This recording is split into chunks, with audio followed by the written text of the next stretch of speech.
नमस्कार। मैं डॉक्टर प्रतीक पडोले हूँ और एक कंसल्टेंट गैस्ट्रोएंटरोलॉजिस्ट हूँ। मेरे यूट्यूब चैनल में आप सबका स्वागत है। पिछले वीडियो में हमने बात की IBD मतलब इन्फ्लेमेटरी बाउल डिसीज के बारे में, और उसी वीडियो को आगे बढ़ाते हुए आज हम बात करेंगे अल्सरेटिव कोलाइटिस के बारे में। वीडियो के एंड तक जरूर बने रहिए, क्योंकि इस बीमारी के बारे में एक इंटरेस्टिंग फैक्ट हम आपसे शेयर करने वाले हैं। वीडियो शुरू करने से पहले हमारे चैनल को सब्सक्राइब करिए और बेल आइकॉन को जरूर प्रेस करिए।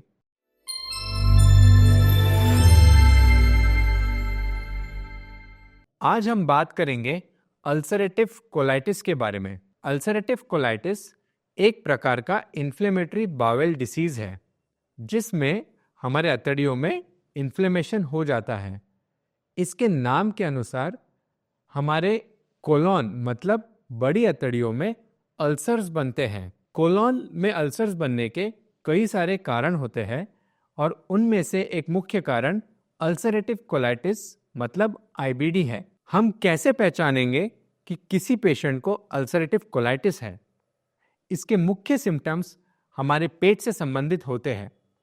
हमारे पेट में गड़बड़ रहना, मोशन का ज्यादा बार होना, हमारे लैट्रिन में खून या चिपचिपा आव निकलना, पेट में दर्द होना, वजन कम होना या फिर पैरों में सूजन होना हो सकता है। जनरली ये बीमारी 15 से लेकर 30 साल की उम्र के व्यक्ति को होती है, लेकिन 60 साल के ऊपर वाले व्यक्तियों में भी ये बीमारी देखी जाती है।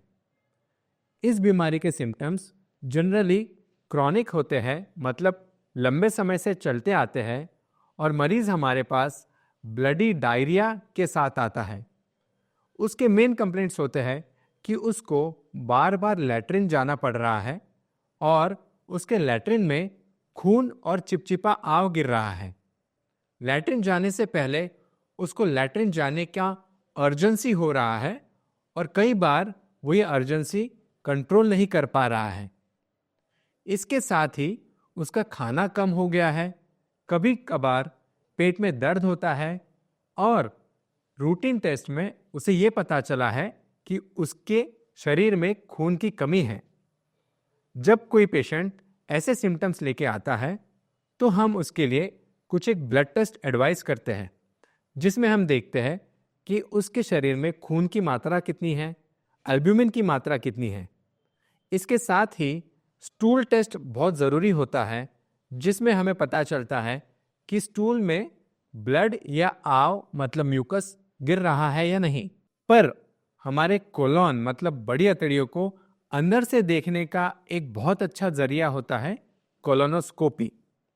कोलोनोस्कोपी एक एंडोस्कोपिक प्रोसीजर है, जिसमें लैट्रिन के रास्ते से होकर हमारे बड़ी अतड़ियों को डायरेक्ट विजन में देखा जा सकता है।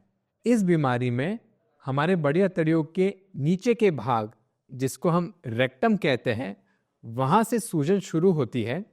सूजन के बाद वहाँ अल्सर्स होते हैं, और कई बार ये अल्सर्स हमारे कोलोन को पूरी तरीके से इन्वॉल्व करते हैं। इन्हीं अल्सर्स के वजह से हमारा एब्जॉर्प्शन बिगड़ जाता है, और लैट्रिन की फ्रीक्वेंसी बढ़ जाती है, उसमें ब्लड और म्यूकस आता है। अल्सरेटिव कोलाइटिस में हमारे अतड़ियों के अलावा भी कुछ सिम्टम्स और अफेक्शन हो सकते हैं।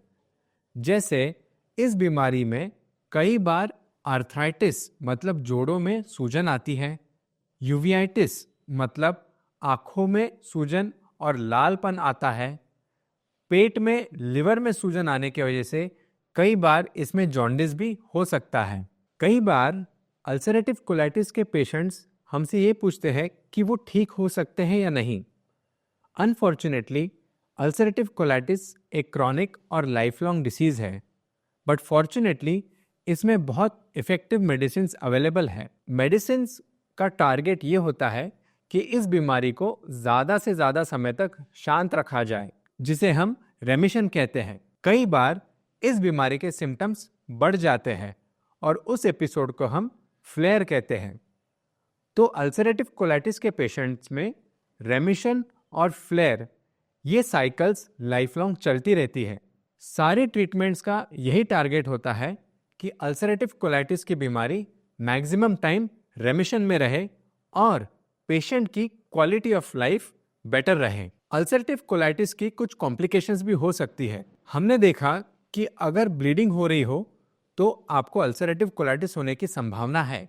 कई बार मैसिव या टॉरेंशियल ब्लीडिंग एक कॉम्प्लिकेशन करके अल्सरेटिव कोलाइटिस में होती है, जिसमें अल्सर्स बहुत ज़्यादा होने की वजह से ज़्यादा मात्रा में ब्लीडिंग होती है। वैसे ही इस बीमारी में इन्फ्लेमेशन बढ़ने की वजह से बड़ी अतड़ियाँ सुस्त हो जाती है और वो सूज जाती है, जिसे हम टॉक्सिक मेगाकोलोन कहते हैं। बहुत लंबे समय तक अल्सरेटिव कोलाइटिस के पेशेंट्स में कोलोनिक कैंसर होने की भी एक संभावना होती है। इसीलिए ऐसे पेशेंट्स को हम रूटीन कोलोनोस्कोपिक सर्विलेंस एडवाइस करते हैं। चूंकि ये बीमारी रेमिशन और फ्लेयर की बीमारी है, कई पेशेंट्स ये पूछते हैं कि हम फ्लेयर कैसे अवॉइड कर सके। तो हम जानेंगे इन फ्लेयर्स के क्या ट्रिगर्स होते हैं। कई पेशेंट्स के अलग अलग ट्रिगर्स होते हैं और पेशेंट्स खुद ही ये ट्रिगर्स आइडेंटिफाई कर सकते हैं। जैसे खाने में अगर हैवी फाइबर डाइट हम ले रहे हैं तो आपका फ्लेयर ट्रिगर हो सकता है। खाने में अगर तीखे या मिर्च का सेवन हम ज़्यादा कर रहे हैं तो अल्सरेटिव कोलाइटिस का फ्लेयर ट्रिगर हो सकता है। यदि आपको पेट में कोई इन्फेक्शन हुआ हो तो अल्सरेटिव कोलाइटिस ट्रिगर हो सकता है। इसके अलावा कुछ एक पेन किलर मेडिकेशंस या एंटी हाइपरटेंसिव मेडिकेशंस भी अल्सरेटिव कोलाइटिस के फ्लेयर को ट्रिगर करती हैं। एक इंटरेस्टिंग फैक्ट जो हम आपसे शेयर करना चाहते हैं वो ये है कि ये देखा गया है कि स्मोकर्स में इनफैक्ट अल्सरेटिव कोलाइटिस के फ्लेयर्स कम होते हैं।